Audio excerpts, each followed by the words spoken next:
Hello there, I'm the student and today I wanted to show you how you can get infinite amounts of manpower, and I'm going to show you that the best army in the game is not the Prussian infantry, it is the Cossacks cavalry. And trust me, this video is going to blow your mind.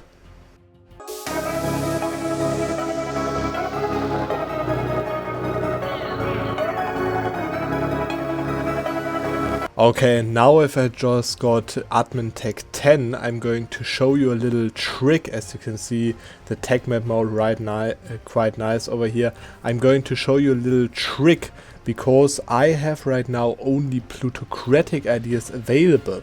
But of course, as I'm playing a CAF focused nation, I would really like to take aristocratic ideas to get an additional cavalry combat ability and also cavalry cost modifiers, which is already on minus 67%, which means that aristocratic ideas would push it to the minimum. And the problem is that Sich Rada government reform disallows the aristocratic idea group. But if I switch to noble elite government reform with 50 government reform progress, of course, then that reform specifically allows aristocratic ideas, which means that I can now take aristocratic ideas, even fill the first idea group already, which is CAF compatibility, of course, and then I can just switch back to Sich Rada government type for another 50 reform progress and have those nice Sich Rada bonuses again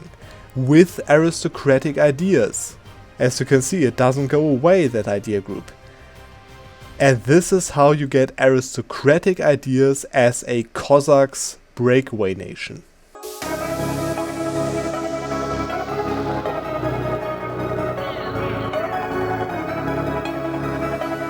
And now in 1526 I'm going to make my only 2 tech switches in this game. And for that, you notice I have already destated a lot of things in my mainland over here that I had to, and that let me have 50% Polish primary culture, which means that I can now culture shift to Polish culture. And of course, with that, after I have basically fully annexed Poland, I can now form the Polish nation. And I'm going to do that right now, and I'm going to mainly do that for the national ideas of Poland. And first of all, you notice I'm still Sich Rada government type, of course, as you can see. I don't really know why the Teutonic Order are, because he is a historical rival of Poland. He is actually now disloyal, but anyways, I'm not going to stay as Poland for long. I'm just going to take the Polish ideas, which are of course insanely strong for the cavalry.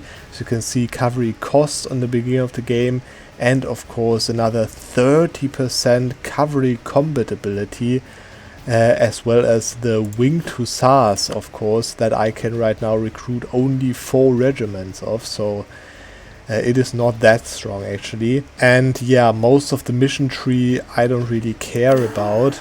I can click what I can click, but most of those insane missions are locked behind forming the Commonwealth, which I won't do. But yeah, I can get this Nicolaus Copernicus from the missions as it seems, which is quite nice. And as well get another 1% missionary strength against heretics, as it seems.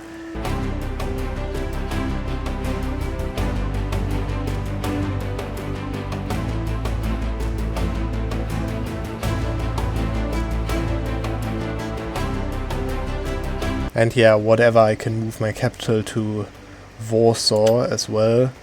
It doesn't really matter. But that also gives me another mission that I can fulfill. Really nice. And ooh, another one.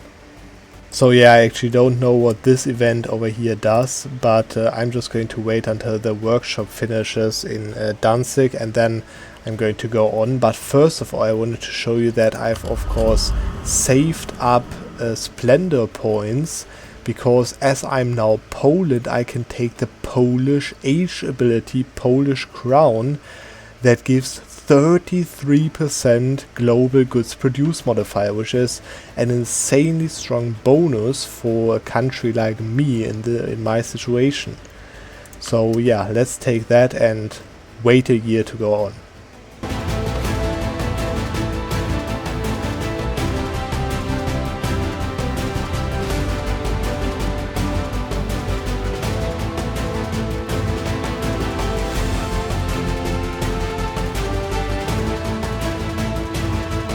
As I promised, I'm now going to switch back from Poland to another nation. And that nation will of course be Ruthenia. Actually, I can enforce the Commonwealth without Polish culture. Interesting. Yeah, but anyways, I'm going to reclaim the Ruthenian legacy. And that changes me to an empire, but I'm still a Sich Rada government type. As you can see, I could change to Great Vish Republic, but of course I'm staying as the Cossacks reform. Pretty nice Ruthenian borders over here, of course, with Teutonic and Riga marches, that's for sure. And yeah, now I can also divert trade from them again. And I'm of course not going to take their national ideas, because the Polish ones are way too strong, and I'm not only keeping the Polish ideas, I'm also keeping the Polish crown age ability right now, even though I was Poland for an entire 1 year in total. So that's quite nice as well. And yeah, that gives me of course new missions, which are also quite nice, but let me first concentrate development into Kiev over there to make it a little bit stronger already.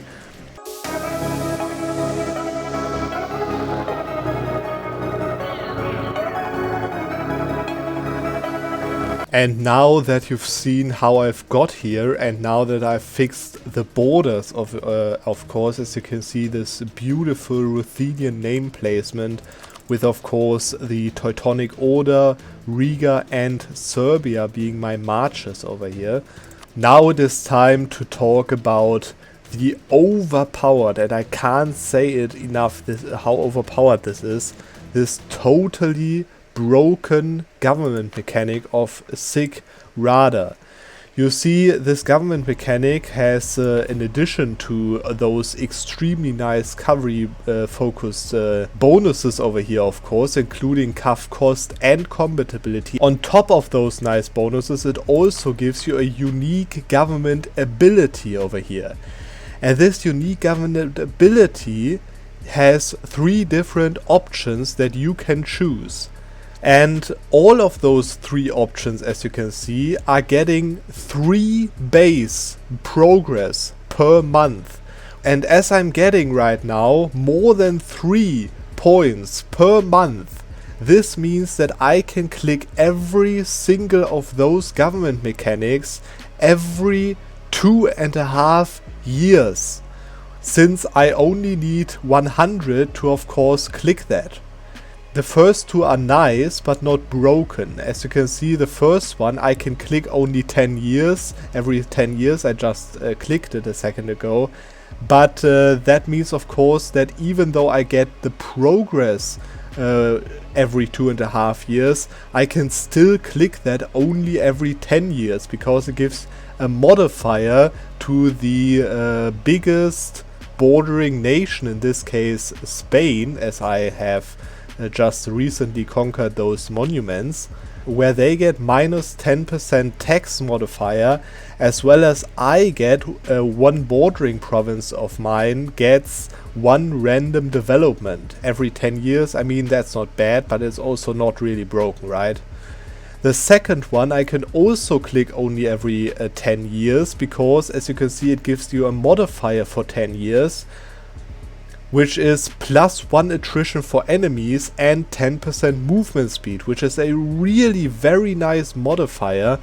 but of course I cannot stack those modifiers on top of each other.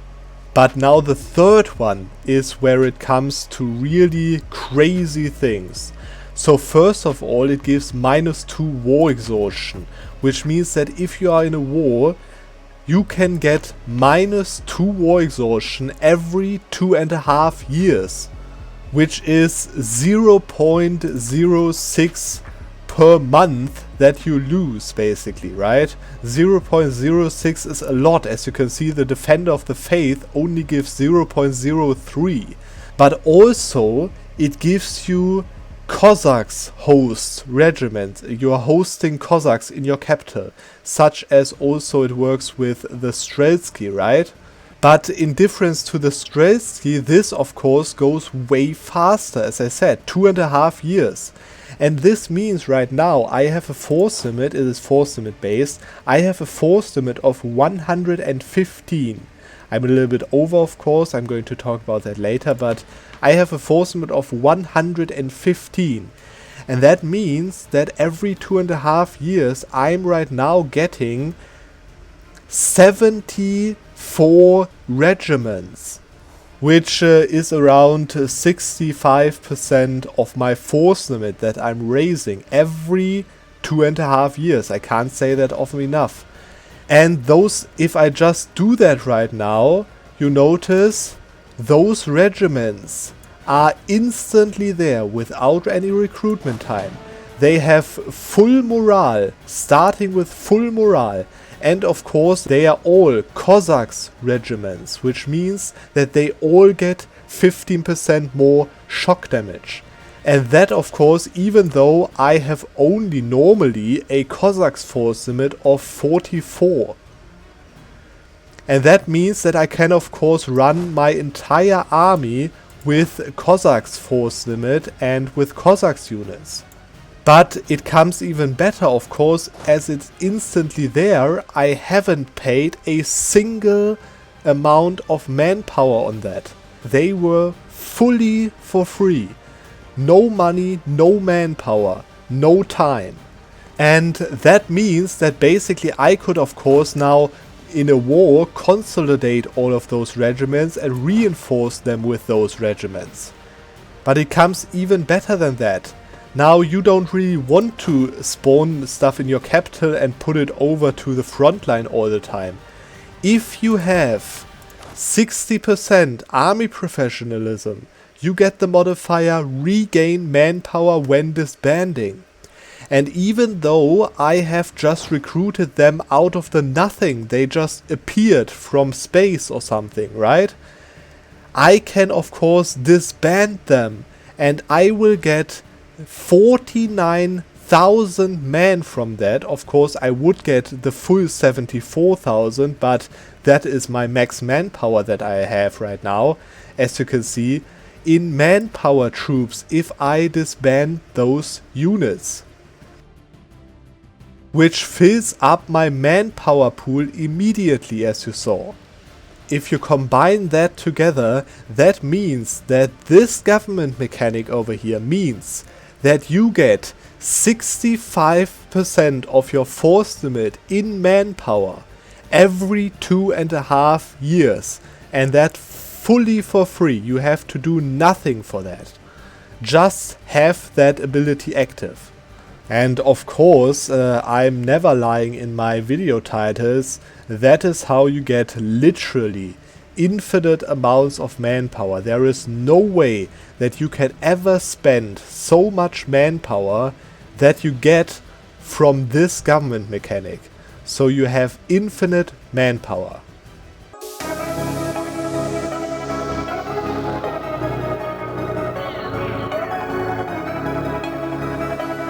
Now actually that is not even all which is OP of this game. Now you see I've got of course the Sich Rada government reform. I've also got the Horde ideas because the Sich Rada government reform actually allows Horde ideas. And I also got the Aristocratic ideas with the little trick that I showed you a second ago. And that together means that I have stacked 130% cavalry combat ability modifiers. Together with, of course, the Polish ideas that I kept. And yeah, on top of that, I have also 5 Winged Hussars units, which is of course not much. But anyways, if you think about what this modifier does, this modifier increases my cavalry combat ability compared to other nations by more than double the amount.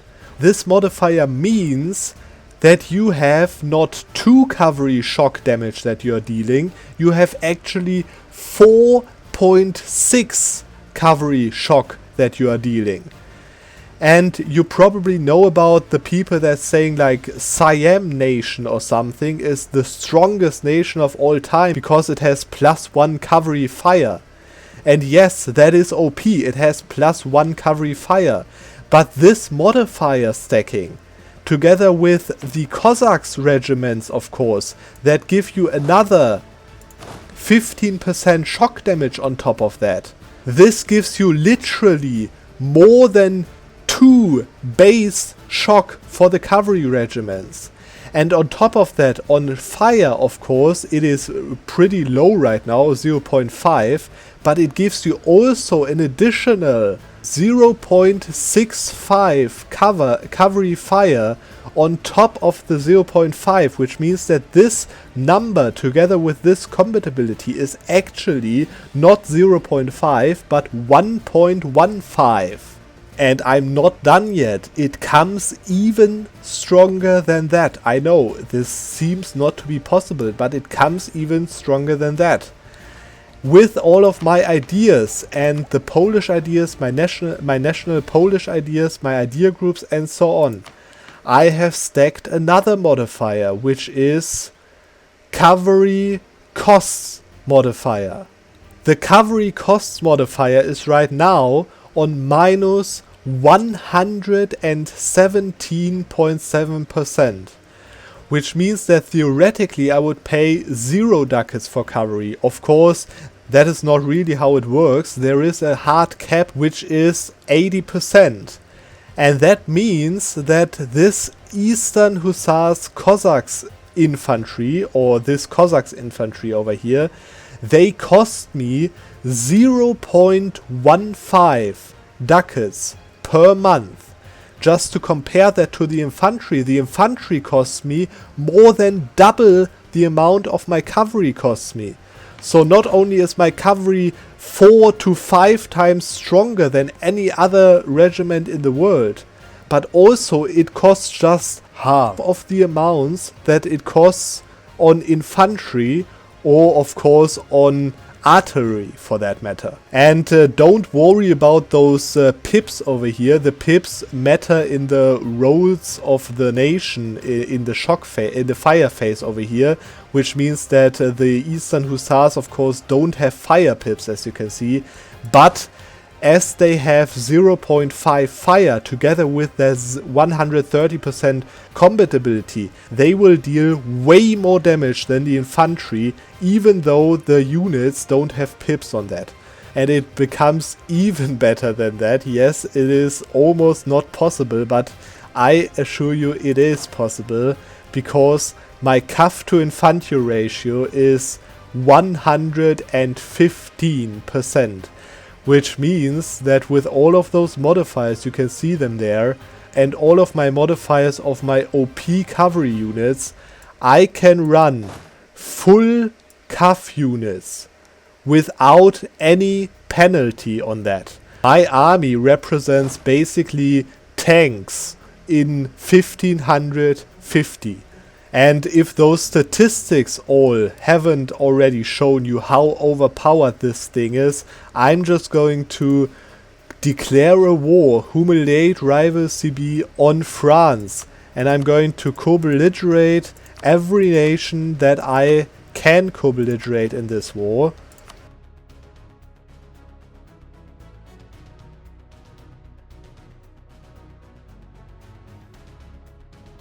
Now that is it. All the other stuff I can't co-belligerate because I have truces. But you can see that I have now a lot of people that I'm fighting if I declare that button over here, which is a total of probably like 700,000 troops compared to mine 140 or 50,000 troops, of course. Humiliate rival for the capital of Paris, and I'm going to just declare that war. Has military access. I don't care, I can step up easily again. As you can see, 2-3, put down the war exhaustion. I'm now going to fight this huge war against basically every country in whole Europe. And you're going to see that my army can actually beat those nations.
Okay, and with this last enormous battle over there, I think it is time now to end this video. I've stackwiped so many armies I couldn't even count to get that with, and people starting to want a white piece because they have no troops anymore. This Frankfurt over here wants to white piece me with 0 manpower and 8k troops. But of course you want to see the statistics of this war, so I'm just going to piece them out right now and just white piece. They're going to accept nothing else because I of course don't control the capital.